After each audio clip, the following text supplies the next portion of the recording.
It started like any other evening. Just me, my phone, and a decision. I wasn't sure. I should make a date with a stranger person. I had never met in real life. Just exchanged a few messages with online. It felt harmless. At first, like a small adventure something, to break up their routine. But if I had known how that night would unfold, if I had even the slightest idea of what was waiting for him, I would have thought twice before, saying yes. I remember sitting there, staring at my screen, rereading the last message. Can't wait to finally meet you.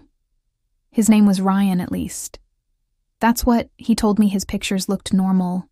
Charming smile, warm eyes, nothing that raised a red flag, and yet as I got ready, there was this nagging feeling in my gut, like something wasn't quite right. It brushed it off.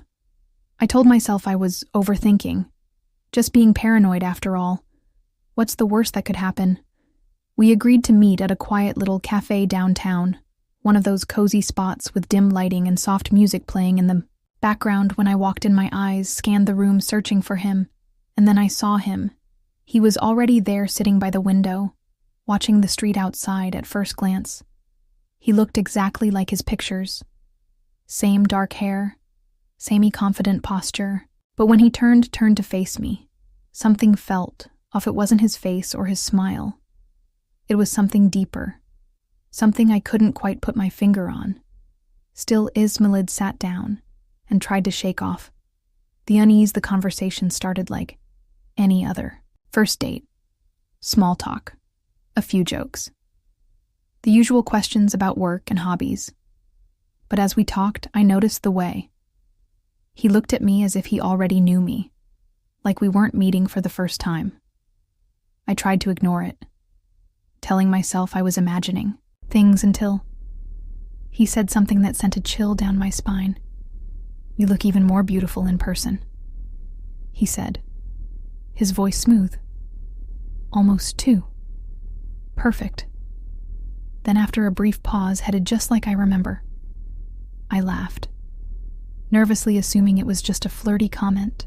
"Like you remember?" I asked, raising an eyebrow.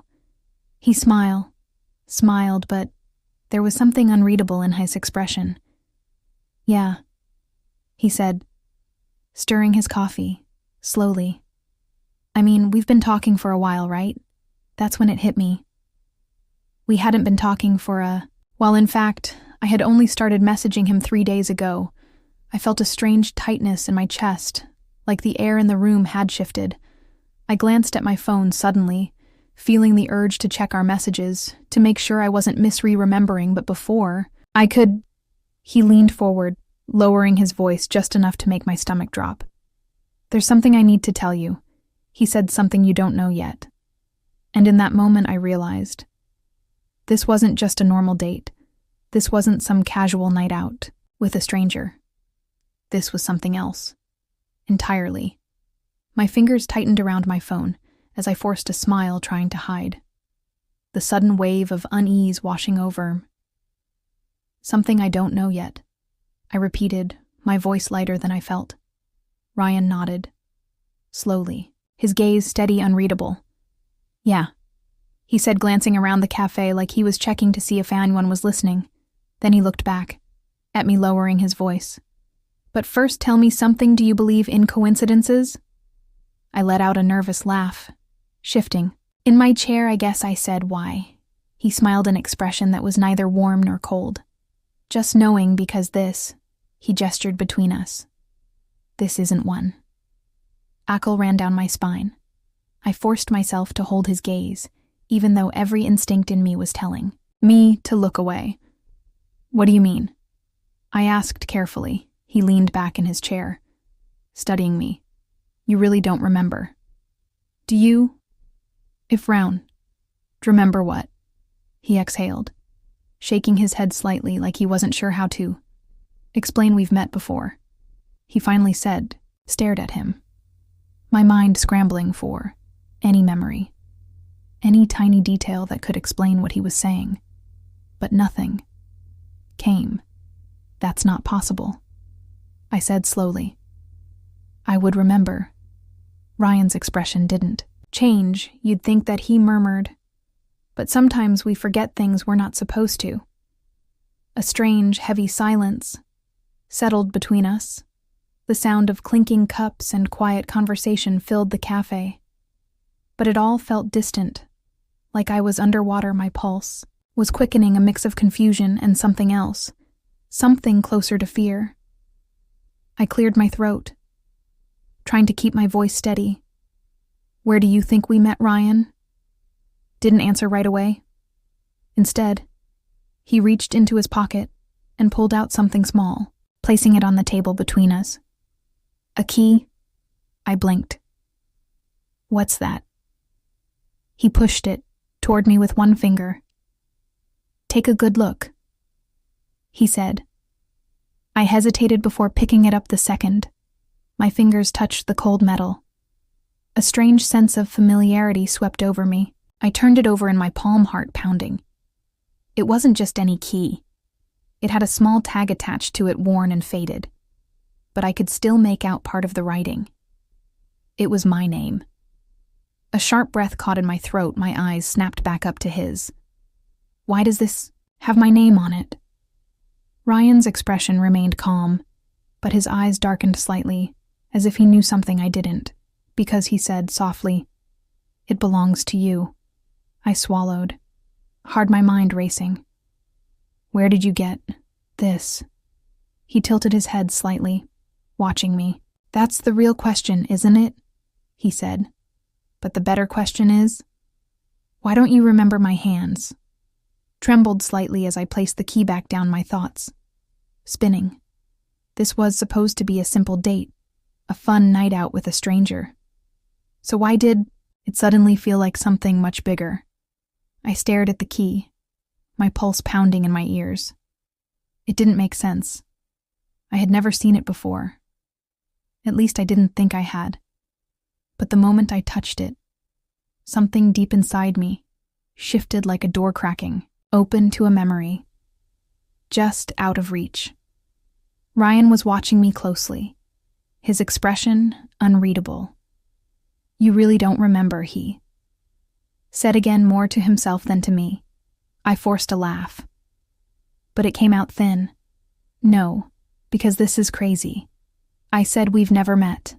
And this key, I don't know what it is or why it has my name on it, but I stopped realizing something. Wait, how did you even get it?" Ryan didn't answer right away. He just looked at me as if deciding how much to say. I found it. He finally said, "Somewhere you've been," before a shiver crawled up my spine where his lips pressed together.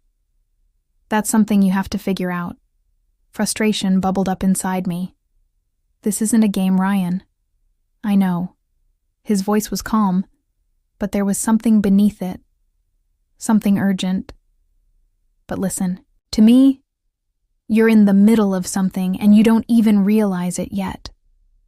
The weight of his words settled heavily between us. My mind raced through possibilities, but none of them made sense. Was he lying, playing some kind of twisted joke, or was there really something I had forgotten, something important? I opened my mouth to demand answers, but before I could speak, my phone buzzed. I glanced down, a text from an unknown number. "Don't trust him." My breath caught in my throat as I stared at the screen. Don't trust him. My finger hovered over my phone, my mind spinning. Who sent this? And how did they know I was with Ryan? My eyes flicked up to him. He was watching me, his expression calm, too. "Calm? Everything okay?" he asked, his voice smooth, almost casual. I hesitated. I told him about the text, would Helly? If I kept it to myself, would I be walking into something worse? My pulse pounded in my ears as I forced a tight smile. "Yeah, just a random message," I said, slipping my phone face down on the table. Ryan nodded slowly, but there was something in his eyes, something that told me he knew I was hiding something. He leaned forward, lowering his voice. "You should come with me." I blinked. "What?" "There's something you need to see." He said, "Something that will help you understand." Every nerve in my body screamed at me to say, "No." I barely knew. This guy, and now after everything the cryptic messages he wanted me to go somewhere with him. My instinct told me to run. But then I thought about the strange familiarity of it, the way his words unsettled me. Not because they felt wrong, but because deep down, they felt right. My phone buzzed again. Another message. If you leave with him, you won't come back. A chill ran through me, my hands clenched under the table. Ryan was still watching me waiting, and in that moment I realized I had a choice. I could walk away right now, forget this ever happened, or I could follow him and finally uncover the truth. My heart pounded so hard I could feel it in my throat. Ryan was still watching me. High's expression, calm but expectant. Like he already knew what I was going to do. My phone was still face down on the table. The second message burning in the back of my mind. If you leave with him, you won't come back. Every instinct told me to get up and walk away. But then I looked at the key again, still lying between us. My name was on it, and no matter how hard I tried to convince myself that this was just some elaborate trick, I couldn't shake the feeling that there was something I needed to remember. I swallowed hard and forced myself to meet Ryan's gaze. Where do you want to take me? I asked, his lips curved slightly, almost like he had been waiting for me to ask that exact question. Not far. He said just somewhere that might jog your memory. The way he said it sent a fresh wave of unease through me. But before I could respond, my phone buzzed again. Another message. My fingers trembled as I flipped it over. This time, it wasn't a warning. It was a picture, and the moment I saw it, my blood ran cold. It was me sitting right there in the cafe. Right at that very moment, someone was watching me. Me breath hitched as my eyes darted around the room, scanning every face, every corner. My skin prickled. I had the overwhelming sensation that someone was closer than I realized. Ryan must have noticed my change in expression, because his smile faded. What's wrong? I couldn't answer. My mind was racing, my hands clammy as I gripped my phone. Whoever sent that message wasn't just some stranger trying to scare me. They were here right now. Ryan followed my gaze, scanning the cafe like he was searching for something too. Then, as if he knew exactly what I had seen, he sighed and sat back in his chair. I was hoping we'd have more time. He murmured. My stomach flipped. More time for what? He didn't answer right away. Instead, he reached into his jacket pocket and pulled something out. Not a weapon, not another. Key, something smaller. A folded piece of paper. He slid it across the table to me. Open it, he said. My fingers trembled as I picked it up and slowly unfolded it. The second I saw what was inside, I felt the ground shift beneath me. It was a handwritten note, and it was in my handwriting. If you're reading this, it's already too late. My hands shook as I stared at the note. My handwriting, my words, but I had no memory of writing it. The walls of the cafe suddenly felt like they were closing in, the hum of conversation around me fading into a dull roar. I lifted my gaze to Ryan, my throat dry. What is this? Heis expression was UN-readable, you tell me. Is hook my head. I didn't write this. But even as I said it, a part of me wasn't sure. My pulse pounded in my ears. The key, messages, the photo. And now this IT felt like I had stepped into a nightmare I couldn't wake up from. Ryan leaned forward, lowering his voice. You've been here before, he said with me. This isn't your first meeting. I opened my mouth to argue, but something stopped me. A flicker of something, an image flashing through my mind too quickly to grasp, a feeling of déjà vu, so strong it made my head spin. I don't understand, I whispered. Ryan exhaled. You knew this would happen. That's why you wrote the note. You just don't. Remember? My chest tightened. Why wouldn't I remember? His jaw clenched, slightly, like he was hesitating. Then he said, Because someone doesn't want you to, before I could respond. My phone buzzed, again another message. Get out now. A sudden sharp awareness prickled at the back of my neck. I wasn't safe. And Ryan knew it come with me, he said urgently. Now I didn't have time to think. I grabbed the key and the note and pushed back my chair, my heartbeat thudding against my ribs. But just as I stood, the cafe door swung open. A man stepped, inside dark coat eyes scanning the room.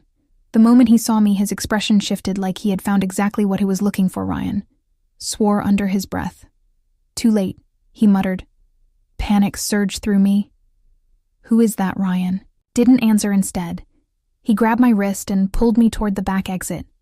I barely had time to register the fear in his eyes before we were moving.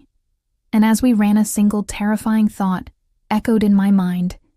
I had been here before, and somehow I had already known how this would end.